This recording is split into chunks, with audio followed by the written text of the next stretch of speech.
back and chopped in. Let's go. For another episode 18 to be specific. We're bringing you guys the Stanford, Colorado game recap. I know it's a little late, but it was a painful one. We definitely don't want to be making this video for y'all, spotty. But before we start, we just got to shout out the sponsors really quick. We got Gorn Bros in the building. They've been sending us some super dope hats. Right now I'm rocking the Buffalo. It's got this leather on it right here, super chic. Highly recommend for CU students or anybody that sports the Buffs as well and wants to add a little style to their game. So, along with that, we got our affiliate marketing partners here at Gym Rat, pre-workout gummies. I'm never dry scooping again. Fair enough. Enough said. Let's get right into it. So, as everyone has seen, this one hurts. Boulder lost to Stanford 46-43. We now dropped to 4-3 on the year and 1-3 in the Pac-12. But I guess the moral of the story is Colorado gave up their biggest blown lead in football in school history. I'll let that sink in for a second. Our biggest blown lead in school history. This one just hurt, especially it being family weekend, back in Folsom, sold out crowd.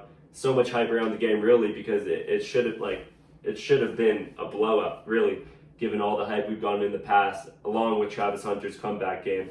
So right away, I just want to hear your takeaways. How did this happen? We had a 99.8% chance to win at halftime when we were up 29-0, and it was a disaster in the second half. What happened?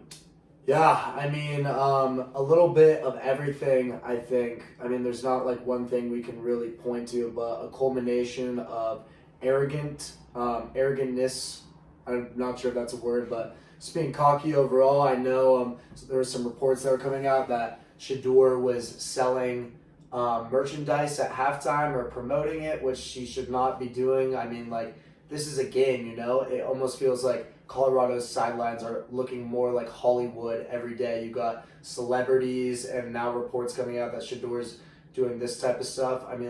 We just got to be locked in. I think Dion's going to have to shut down some of the paparazzi for a little bit until our guys can really figure it out, because it's just, If they had won, this is the funny thing is, I don't think anybody would be complaining about it. But since they lost, and they lost in this fashion, a 29-0 blown lead, it's just like, oh my gosh. And then on the defensive side of the ball, excuse me while I pull up a stat, but Colorado gave up 8 pass plays of more than 15 yards for a total of 266 yards. That means more than half of Stanford's total offensive yardage, 266 of 523 yards, came on 8 plays, like I just said, an average of 33 yards per play. Otherwise, the Cardinals had 257 yards on 80 plays, an average of 3.2 yards per play. So I think big plays is something the defense really needs to watch. Not really sure why Cormani is not getting the minutes. We might get into that a little later. I do believe they should have lowered Travis's usage, because, it's one thing for him to be healthy and all and get back on the field, but we know already playing 2 positions is exhausting. It's a lot, and coming back your first game in 3 weeks playing both sides of the ball, we know why now. He should have taken a little more time, I guess, at least coming back on the defensive side of the ball, because that was something we don't want to talk about. Our defensive struggles definitely continued. Out of 5 out of 7 games, we've let up, what's the stat? 35 points. We've let up 35 points in the last 5 out of 7 games. That can't happen. There's no winning recipe right there. Along with that, we let up 17. We had 17 penalties, which gave up over 120 yards.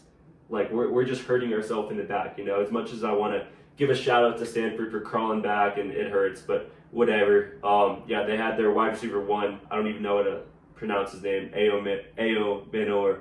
He had 13 catches for almost 300 yards and 3 touchdowns. So shout out to him. He put his name on the map. Including the head tap on TH that no Buff fan wants to relive. That hurts. But we're all seeing it on Flight's YouTube right now, so somebody had to say it. Just being on the opposite side of SportsCenter there, but I was just saying, us being on primetime Friday night lights. There was so much hype going into the game, and for this to happen, I feel like it's the exact opposite we want with all the media watching us. Because now haters are going to hate, people are going to talk, and I know Skip Bayless was giving a lot of shame on Shedeur, which Shedeur had another great game on offense. You know, our offense was rolling, 29 points in the first half.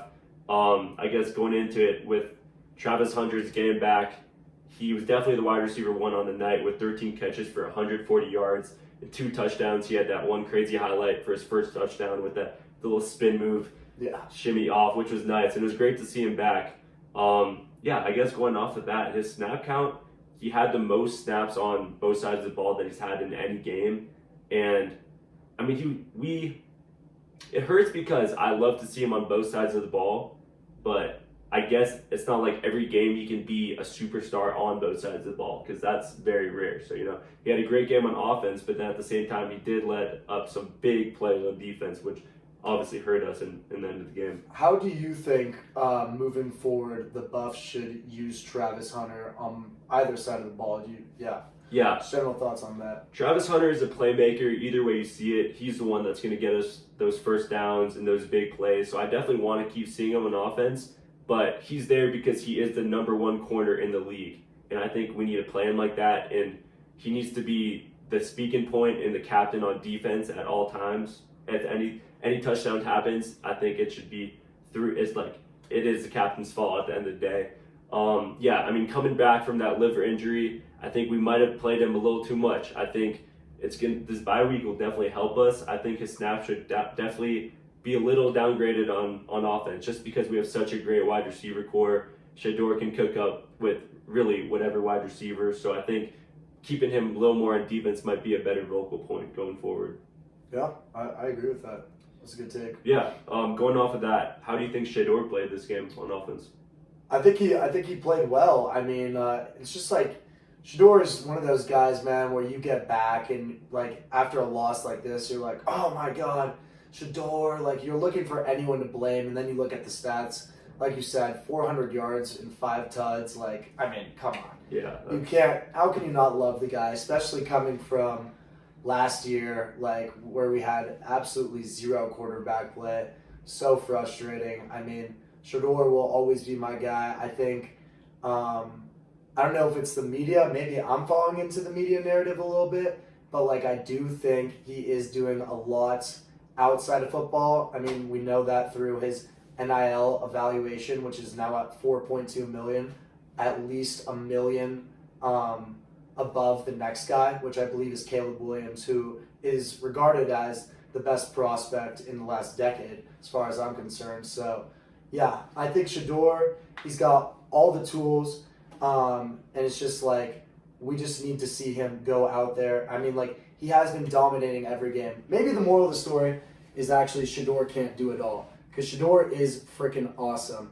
It's just a bummer that the other parts of the team can't really put it together and make him look like the all-American all-star he really is. Yeah, for real. Bro's back definitely hurts for carrying the team so much. Seriously. And that's true because he's gotten sacked so many times, so I'm sure he's feeling it a little bit. But yeah, he really can't do anything. I mean, he's at the top of the list in the country now for the most touchdowns thrown, and I think top 5 for yards. So obviously we love these stats, but at the end of the day, a win is a win, and that's what ends up in the scorebook. So we didn't get the win, and it definitely hurts. I think it just hurts a little more this time because we were up 29-0 at halftime. It's like the student section was rolling out. This was a blowout.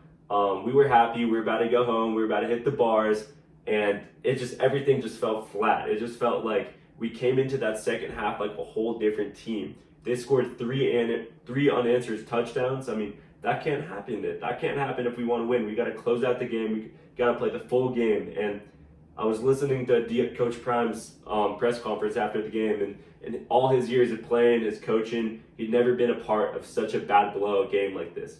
Yeah, on another note, like, this game hurt for me especially because last year the team was just so bad, and we were fighting for any win we could get. And turns out the one win we did get was on Parents' Weekend, and that was like a special moment for me, something I got to celebrate with my family. And this year, they make the Parent Weekend game like a game we should definitely win. It felt like if anything, like we should have blown them out big time, like it was looking like at halftime, and then it was just stolen from us, which is just like, I know my parents were a little upset. I'm sure everybody was freaking pissed. You know what I mean? But that's why it hurt just like that much more, because last year we fought our tails off for that win, and this year it should have been a lock, and it just wasn't. We just let it slip. I don't know. It hurts so much because like looking at the statistics, we had a 99.8% chance of winning at halftime, and for us to lose this game, like this is even like I can't even put it into words right now of just us being there in person too. Like this is gonna go down in the history books for real. Do you think this loss is worse than the 28-3 comeback with the Falcons and the Patriots game? Oof. I know it was a Super Bowl game, but come on, 29-0. I like that comparison. I will give the Falcons a little harder time than my Buffs, just because the stage, it is the Super Bowl. Like, I feel like there might have been more people watching this game than the Super Bowl. How crazy is that to say? That could be a possibility. That definitely could be. But yeah, I mean, like, it definitely sucks, but it's no Super Bowl choke. You know what I mean? Yeah, I mean, the thing with Coach Prime, he's such a respectable person himself, but I think he's going to find a way to help this team bounce back, because at the end of the day, it's just going to be something, it's going to be a learning point. It's like you can never be too high, you can never be too confident, and there's always, anything is possible, really. Being up 29-0, nobody thought this was even close to imaginable, and them coming back, 3 unanswered scores, bringing it to overtime, being double overtime, and Shedeur throwing that pick, man, it hurt my soul. It hurt my soul being there in person, being such a big Boulder enthusiast. But I'm excited to see how we're going to bounce back. We got this bye week, which will definitely help, and then we got UCLA. But we got a couple more ranked teams it's going to be hard, We definitely got another tough stretch coming when we got to play UW, Oregon State. So yeah, this was definitely a gimme, and that's why it hurts, because we were supposed to blow Stanford out. Stanford, this is an academic school, a bunch of nerds. So yeah, it hurts, and it hurts too, just seeing it all over SportsCenter, ESPN, Stephen A. Smith, Skip Bayless, blaming it all on Shedeur and Coach Prime. But yeah, kind of like you said, like last year we were struggling just to get a first down, and for Shedeur to put up 400 yards and 5 touchdowns, and us to think it was an L of a game, like it's never going to be a waste. The stats will always be there, I guess, but it hurts, man. I still can barely put it to words. Yeah, I know. It's weird too, because I think Coach Prime is like, there are some players, most notable example being Cormani McLean, that seem like they have the talent. Like, CU did a great job recruiting, but we're not seeing all these guys on the field, and that's because they have some behavioral issues that have come out. Maybe they're not working as hard as they can. But I'm curious from like Coach Prime's perspective, after a game like today, even like, when do you start to just like play the guys that are just better than the other guys? You want to reward the guys that are working their butts off, but at the same time, like, we need these wins. You know what I mean? I think the way to put it is, the way exactly he put it in his press conference interview is, we're just not ready for prime time. We've had these past 6 out of our 7 games have been on prime time media coverage, but at the same time, we're playing these freshmen, Cormani, Dylan Edwards, these redshirt freshmen that are still super young and not as experienced. Our team chemistry is great, but at the same time, we've been together for a year, so it just hurts being at sold out Folsom Field at home. That's what hurts the most for me. Yeah. I do want to give, well, on that note, I definitely didn't, as I was leaving the game, I don't know, I was kind of just like sad. But when I got back to the house, like, it really just, the realization really just kicked in for me. We had some guys just like throwing chairs, just like being violent. Like, it almost just felt like a scene straight out of hell. I was like, oh my gosh, like Boulder is under attack. Boulder is under attack. What has just happened? But kind of segueing into something else, I do want to give a shout out to my man Shiloh Sanders. Shiloh, I'm sorry if you've seen this pod. I know like sometimes some of our other co-hosts haven't had the nicest stuff to say about you, but I did see you being a dog, man. I don't know if you were like watching the game, especially when it came down to like there was a good fraction of the game where a lot of these penalties came like in a row or like a play after another play. And Shiloh, it felt like, was doing more coaching than the defensive coordinator, man. He was pissed off on the sideline, trying to get his guys right. And, like, that's just the stuff we need, the emotion, the passion we need, and this team needs to keep thriving off of. 100%. I mean, the guys on the field are the ones that have to bring all the energy, you know, because there's people that will do it if they don't. So there's always the next man up. That's been the message with this team. So I think maybe if Cormani's just not bringing that energy, then there's always someone next up. And I guess that's just the message in life. You know, there's always someone better. There's always going to be someone better, but it's who has more heart and whatnot. I wanted to talk a little bit about this, right? So one main thing, Boulder football Instagram now at 1 million followers. And this is just behind Ohio State and Alabama. There's no other team in the country with 1 million followers. Wow. So yeah, that's not even Georgia?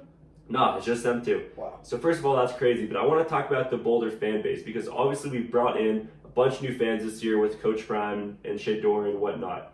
I think just with Boulder faithful and the students itself, like there were so many people leaving at a halftime and whatnot. Do you think, let me put it this way. Do you think we'll be having more fans or less? Do you think a lot of people will like leave the bandwagon after this game, after this big loss?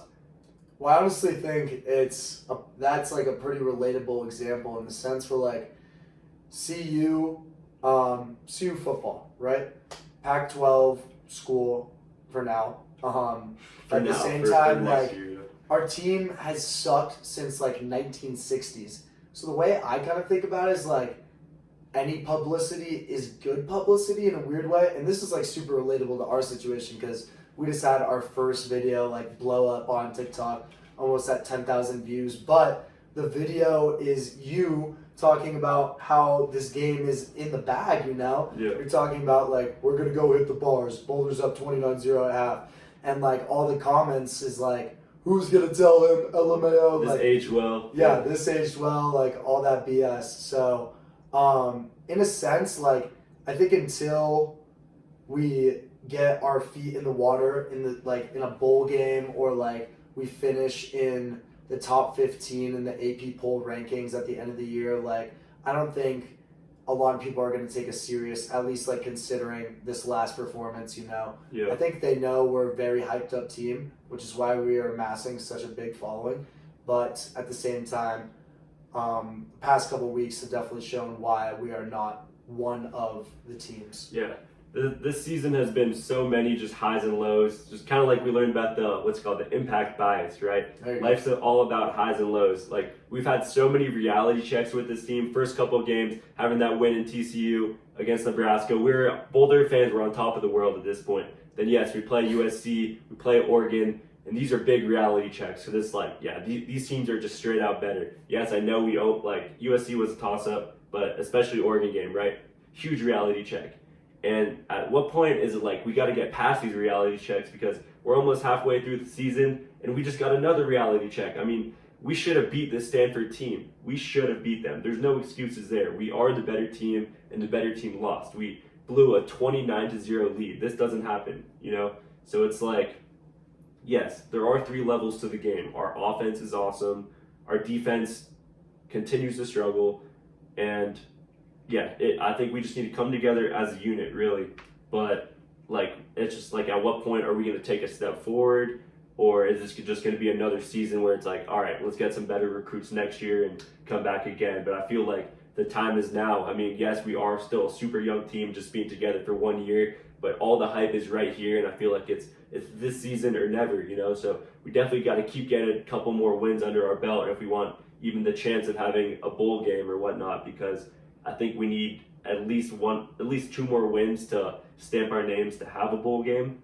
But I guess, yeah, it's like at this point, what are your goals and hopes for the rest of the season? Yeah, I hope. So to answer that question, we just lost a game that we should have won, right? So now we're going to have to steal one. Right. Which is not going to be easy. But we do have some good games coming up. Like, we have the bye week, and like Dean said, we got UCLA next week. I know Oregon State, I don't know if that's the week right after, but that's coming up too. So I want to see us win one of those games. If we win one of those games and get back and switch the goddamn narrative that this team is overhyped, all this shit, like that we're just here for the media, that this team is basically just full of a bunch of pop stars, like, that would make me really happy. Yeah, I would love for all the bandwagons to leave right now while we're at our lowest point, really. Obviously, I think this is our lowest point of the season. And yeah, I guess there's only one way to go, and that's to go up. Coach Prime is I think he's gonna, in a weird way, he's gonna just start over. Like, I know we're halfway through the season, but I think we need a fresh start. I think we did get a little too overhyped. I think maybe some of our players on our team are a little too hyped. They're getting all that clout on social media and whatnot, but it's time to play ball. We need to win these games, and we cannot lose any more of these gimme games, really. So taking that next step, we do have a bye week. I'm not sure how many times we practice this week, but I think this is a great week just to come together back as a team and just really just embrace where we started. You know, this is a team that everyone wants to lose, still does, really. So I think we need to come together and you're right. We definitely need to take a game or two that people would think we didn't. We won't. I guess one thing sorry, were you done with it? No. Yeah. One thing maybe just for like clips that I should have brought up earlier, but like, I love how Shador and Travis are so close, like on and off the field. We see that with their like connection. Obviously, Travis Hunter had 13 catches for a little over 115 yards, which is great to see. But like at the same time, I want to see some of the old guys that we like grew up or like saw at the beginning of the season balling out. Like Dylan Edwards, I haven't really seen him in the cut that much. Mikey Harrison, San Francisco product, bring him up every podcast. He didn't even have a ball thrown to him. And it's like, man, like, we got to start. I know Weaver went off. Even Horn, though. Jimmy had an okay game. I know he could be doing, like, a lot more. Maybe these guys are blocking and I need to look more into the film, but at least the stat sheet does not reflect the value or what these guys could be contributing on the offensive side of the ball. True. I disagree in a weird way because we did score 43 points. You know, Shador had 400 yards, sorry. But it's like, what else can he do? You know, we're sharing the ball. There's a new person stepping up on the offense every week. I love to see Travis Hunter coming back, bringing that positive momentum and energy that is very much needed. But I think, the problem is definitely with defense. I don't know if this is a Coach Kelly problem, but we gotta switch something because we cannot give up 46 points to Stanford. That's plain and simple. That's bottom line. I mean, we've kind of been like, what's the saying? Biting around the bush. Yeah. No, it's not. Whatever the saying is, something about the bush. But yeah, guys, that was horrendous. Yes. To close it off, just to be straight, that it hurts as a fan and us trying to promote this podcast. It's like, how are we gonna turn this around and make it content? Because it actually hurts our soul. I'm still at a loss of words for this loss. Really, just it's crazy. But a positive from the game is I will be working the next game actually on the field, so that'll be awesome. I got a little marketing internship with the athletic department. Super excited for that. And Boulder basketball is coming soon too, so stay tuned for that because we are very knowledgeable basketball enthusiasts as well, if not even more than football. So definitely going to put up some content with that. Any closing thoughts? No, I mean, thank y'all for tuning in for another episode. Hopefully this never happens again. We will be sending this to all of everybody on Prime's team. Make sure the memo is straight and clear, but no, we appreciate y'all. Episode 18 is crazy though. I know. No, we're doing well. We're getting there. It's definitely, we, even though like these things aren't racking up like a ton of views, like it's just super cool that we're 18 deep. 18 deep. Hopefully, I mean, how many will we be until when you go abroad? Hopefully, let's say like. Hopefully 30. 30 is the goal. 30 would be the goal. We can talk about some basketball too, is what I'm saying. Yeah. And, for sure. All right, y'all. Appreciate you guys.